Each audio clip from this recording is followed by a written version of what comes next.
interesting energy attached to you, Jay. Okay, that sounds about right. It sounds about right. Yeah. And it's funny. Like I said, when I did those premonitions, I was writing stuff down, and just share what kind of happened. It was Mallory first who kind of looked at the page, and she's like, "Why did you write this down?" Kelly was kind enough to let us go through the papers that she had written these premonitions on, and one of the things that she had written on it was Nosferatu, and then in brackets wrote "no idea," big exclamation marks. And that just stood out for me, knowing Justin's history and where his family comes from.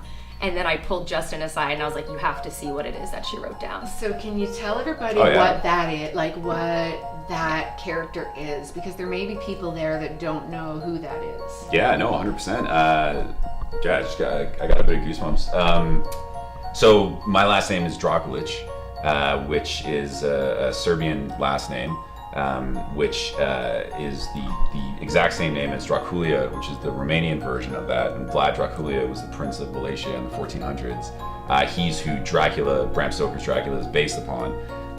And my dad, when he was studying, getting his PhD, when he was just studying at University of Zagreb, he traced back with a history professor that was his mentor, our family lineage, and they were able to pretty accurately determine that we were either direct descendants of Prince Vlad, or we were descendants of his boyars, the royalty, the nobility that surrounded him. So after he passed, they would have taken on his name.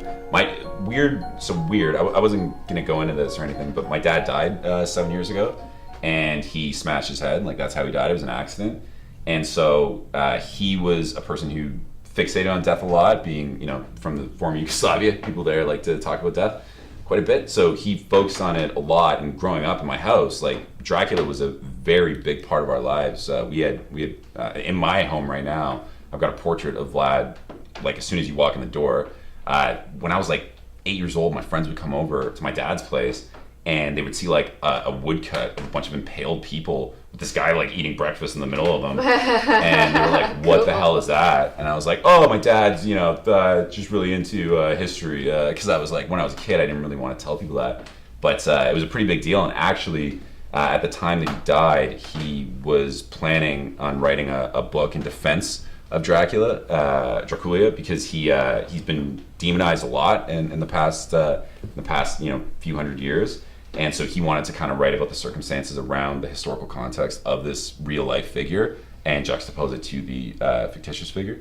So it's bizarre that would be something you would pick up on. Especially as a premonition. What I find fascinating, as soon as you started to describe this book that he was going to write, this story that he was going to tell, that's when he started to come in much more clearly. And here are the two very cool things that I saw: a scroll and a feather-tipped fountain pen.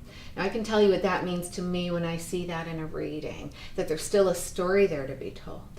And that when you are going about your life, accomplishing things, going about your work, putting your passion into everything that you're doing, of course there's a conscious part of you that's doing it. It's not that everything comes from up there, but he works with you, and he's there with you, and he downloads to you. And when you feel those little nudges to go here, go there, do this, do that, and the pictures and the stories that come into your head, he's still a storyteller. He always was a storyteller. He still is a storyteller. And so he acknowledges that about you. You have that too. You see the totality of people when you connect with them, when you meet them, when you work with them, and you bring that out in other people. And I think at some point you are going to tell that story somehow. So whether it is in this format, whether it's written down, however you do it, you're going to tell that story, I think. All of my interest from the side of the storytelling part of my brain and the need to tell stories definitely comes from how my dad raised me, and the interest that he exposed me to, and that have become vital. They're intrinsic in my DNA, right? Yeah. Absolutely. Thanks for sharing that. Oh yeah, thanks for thanks for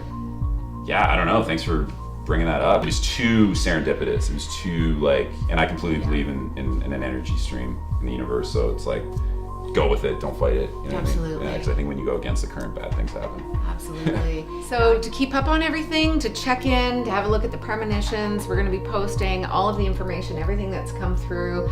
So follow Haunted Things right here on Facebook.